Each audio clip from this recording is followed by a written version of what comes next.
puedes iniciar. Sí, muchas gracias, Jorge. Pues yo esperaría que pusieran por ahí mi presentación para iniciar.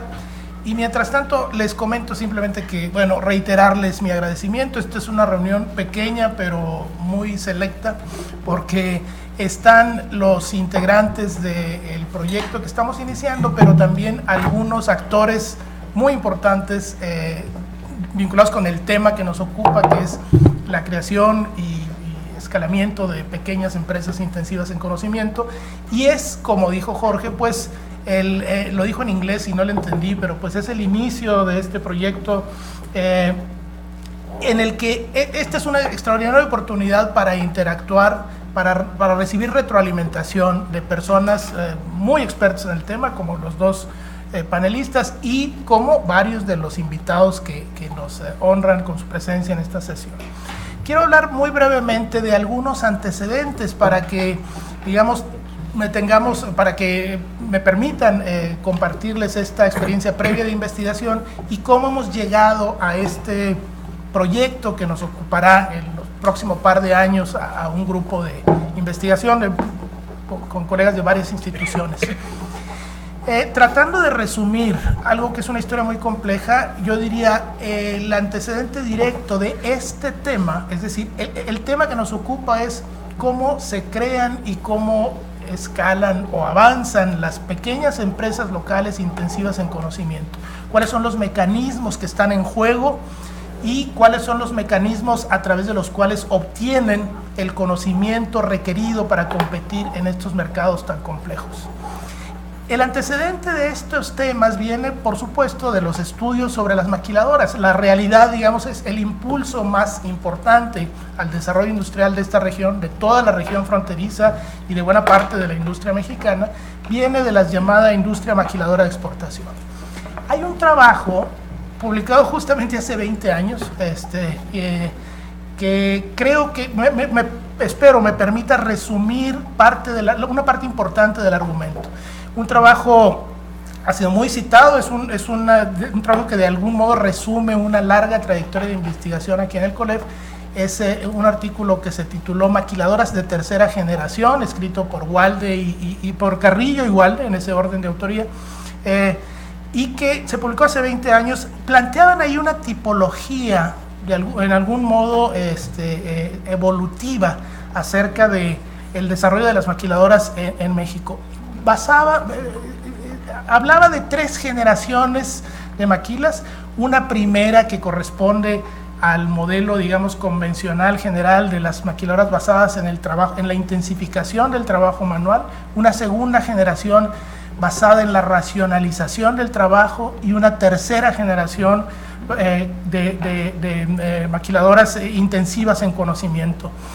Esta tipología, digamos, su propósito no era precisamente el que yo voy a comentar, pero de algún modo nos sirve para mostrar en la línea punteada un fenómeno que me interesa destacar en este momento. El primer modelo de maquilas, el modelo de ensamble simple, es un modelo básicamente de enclave, autocontenido, una industria sin vínculos con el entorno local.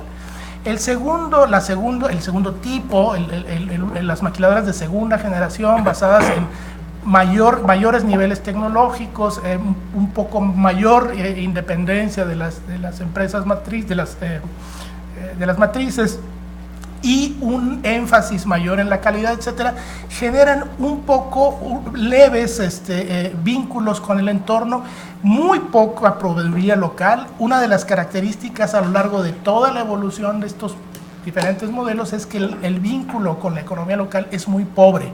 Sin embargo, hay una evolución, digamos, del modelo industrial y de la sofisticación tecnológica, organizacional, etc. Y cuando aparecen las maquilas de tercera generación, pues siguen siendo pobres los vínculos locales, pero empiezan a aparecer, digamos, los primeros casos de servicios tecnológicos de alto valor agregado proveídos por empresas locales.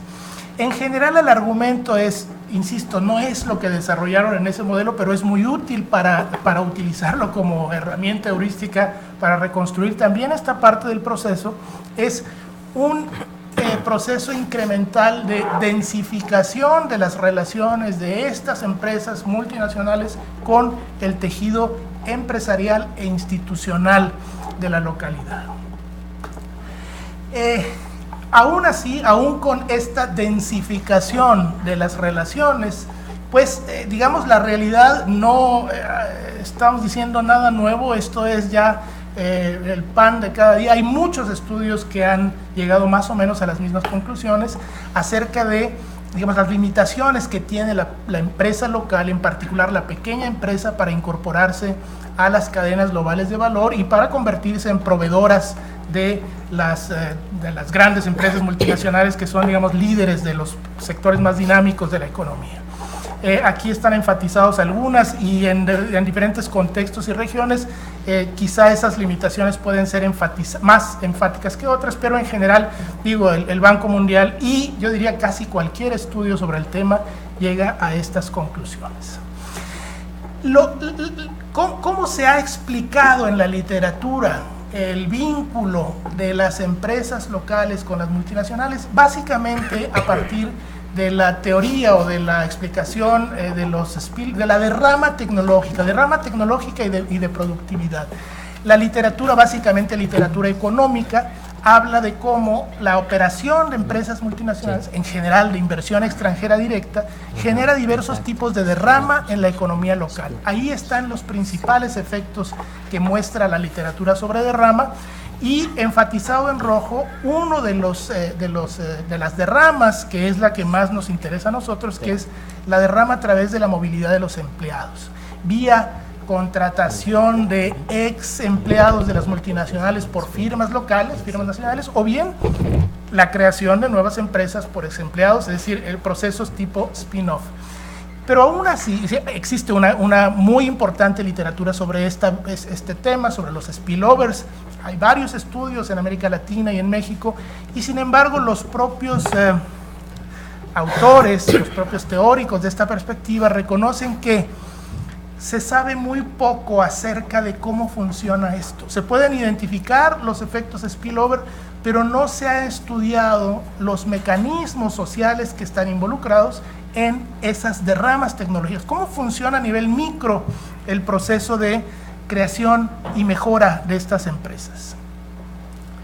El siguiente antecedente que quiero mencionar, y ya voy a la mitad de mi presentación con esto, es, bueno, a partir de ese problema, de la evidencia que teníamos por los estudios anteriores, en particular el artículo aquel de las 3 generaciones, luego estuvimos involucrados varios de los aquí presentes en un estudio conducido por Jorge Carrillo hace 5 o 6 años. Solamente menciono este dato, es un estudio muy grande, pero aquí solamente en términos de lo que identificamos en este estudio sobre las multinacionales, ya no era Maquila, eran las multinacionales en México. Y encontramos un dato que parecía muy interesante y a partir del cual empezamos a desarrollar todo este tema. En las empresas multinacionales, en México, una tercera parte de ellas han generado procesos de spin-off. Bueno, no me meto en cómo se construyó este dato, pero es quizá la única evidencia más o menos sistemática que tenemos sobre este fenómeno en el país. Y según nuestras cuentas, esto representaría más de 3,000 empresas creadas en los últimos 20 años, cuando se hizo la investigación, y un montón, 140,000 empleos. Son cuentas, digamos, muy aproximativas, pero es una estimación única para este tema y refleja un proceso que quizá nadie le había puesto mucha atención, que es el impacto del aprendizaje tecnológico organizacional obtenido en las multinacionales y cómo se refleja, cómo se traslada vía los empleados de alto nivel, gerentes, ingenieros, técnicos, cómo se traslada hacia las economías locales. Y por último, de ahí el último estudio que hemos hecho al respecto, concluido hace un año y medio más o menos, pues tomó ese dato, tomó esa evidencia para buscar las empresas. En el estudio anterior encontramos en las multinacionales pues que había habido desprendimientos. Ahora nos fuimos a buscar esos desprendimientos, en general nos fuimos a buscar pequeñas empresas que le dan proveeduría a multinacionales, proveeduría de cierto nivel tecnológico. Entonces, para no hacer el cuento muy largo, visitamos 109 empresas, seleccionamos 100 para el estudio y ahí está las que encontramos, es decir, empresas que proveen a multinacionales con servicios tecnológicos, son 48 de metalmecánica, 36 de TICS y 16 de otras. Solamente un par de características que me interesa enfatizar aquí. Comparando metalmecánica y TICS, tenemos algunas diferencias que están enfatizadas en amarillo. Las de metalmecánica, los propietarios son, bueno, lo diré al revés mejor. Los de TICS son más jóvenes, sustancialmente más jóvenes en promedio, los empresarios. Los de TICS tienen un número menor experiencia de trabajo en las multinacionales, tanto en número de empleos como en años trabajados en las multinacionales. Y ahorita voy a decir por qué es importante eso. Pero la empresa misma, las de TICS son más jóvenes, las de TICS tienen un mucho más alto porcentaje de ingenieros, tienen menos clientes multinacionales, lo que quiere decir, le venden más a las economías locales.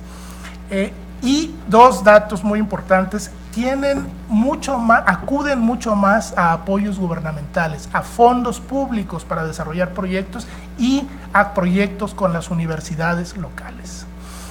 Voy a saltarme todo lo demás, habrá tiempo quizá en la discusión para no consumir un tiempo muy valioso de nuestros invitados. Voy a pasarme a un conjunto de conclusiones, le llamamos aquí hechos estilizados, y le llamamos, digo, porque desde el principio en la primera lámina está Maciel García Fuentes como coautor, es un trabajo de ambos.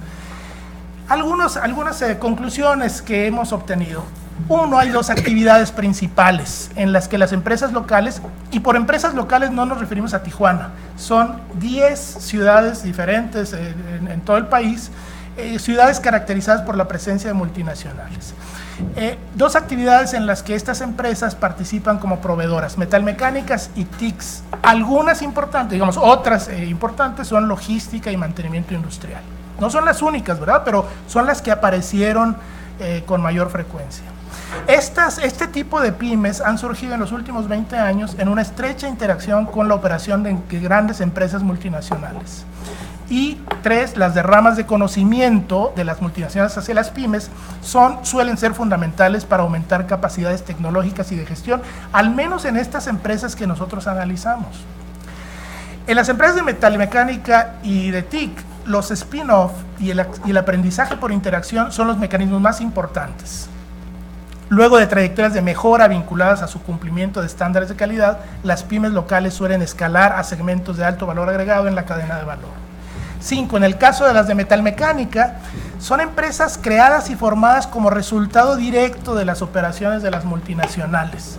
Son empresarios que tienen una larga experiencia, ahorita no recuerdo, pero son en promedio, creo que son 9 años de experiencia en transnacionales, y luego se salen a formar su empresa y venden principalmente a las multinacionales. Es decir, desde el origen la interacción es muy estrecha y su trayectoria está muy ligada a las multinacionales.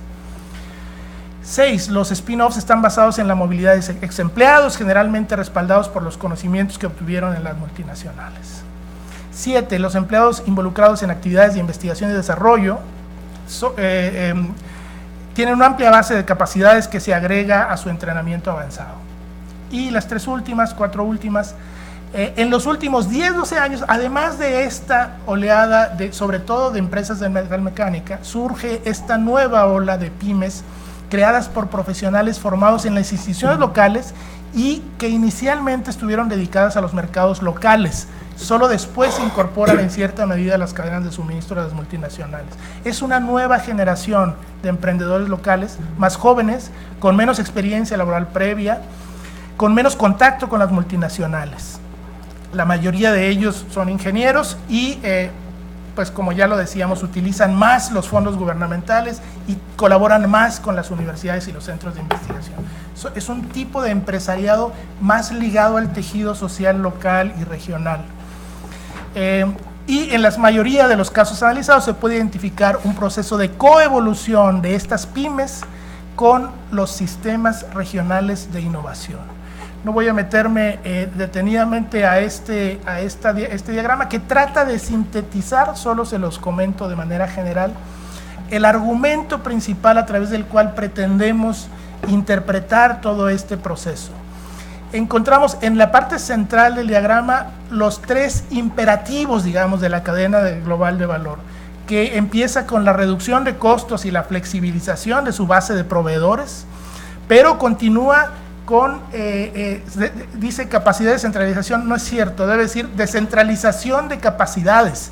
Para obtener una reducción de costos con flexibilidad y alto nivel, necesita la multinacional descentralizar capacidades, y para ello se requiere la creación de capacidades locales. En la medida que avanza, digamos, esta lógica, que es una lógica analítica, pero también puede ser vista como una secuencia histórica en esta trayectoria evolutiva de la industria, va aumentando el involucramiento del tejido social e institucional local. Es decir, en la última etapa, para la creación de capacidades locales, los principales agentes ya no es la transnacional y sus proveedores, sino los proveedores locales y las instituciones regionales y nacionales, es decir, el sistema regional de innovación.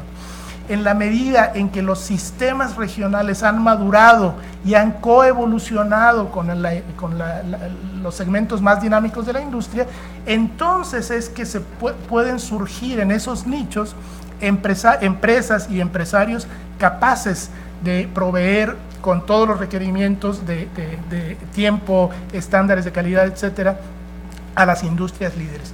Y en este proceso de coevolución, la dinámica, digamos, local es fundamental. La maduración, la evolución de las instituciones de educación superior, sus vínculos con la industria, la creación de centros de investigación, etcétera, etcétera, etcétera. Entonces, conceptualmente estamos involucrando aquí la dinámica de la cadena y su interfaz local con un proceso endógeno que tanto analíticamente como políticamente es fundamental. Y ese es, digamos, en general el paraguas conceptual que queremos poner en marcha para este proyecto, que busca estudiar, insisto, cuáles son los mecanismos que entran en operación para que haya empresas locales de alto nivel suministrando a los segmentos más dinámicos de la industria global.